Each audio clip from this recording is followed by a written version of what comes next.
นี่เป็นภาพวินาทีที่ทหารไทยใช้โดรนนะครับหย่อนไข่ใส่ฐานทหารกัมพูชาที่ตั้งอยู่บนปราสาทตาควายนะครับสภาพก็อย่างที่เห็นนะครับพี่น้องหลังจากที่ตอนเช้านะครับช่วงเช้าทหารไทยได้ใช้ปืนใหญ่ยิงถล่มกระเช้าบริเวณเนิน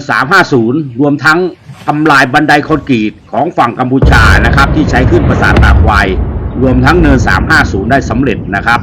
ตอนนี้ก็ยังปะทะกันอย่างดุเดือดนะครับพี่น้องคลิปนี้ก็เป็นการหย่อนไข่จาก F16 นะครับใส่คาสิโนของพวกเขมรนะครับที่ใช้คาสิโนเป็นตึกบัญชาการ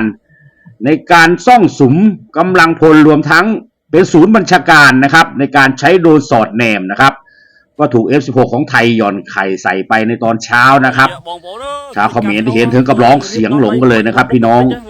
พวกเราในฐานะประชาชนคนไทยขอส่งกำลังใจให้ทหารทุกเหล่าทัพทุกนายนะครับในการปกป้องอธิปไตยของไทยในครั้งนี้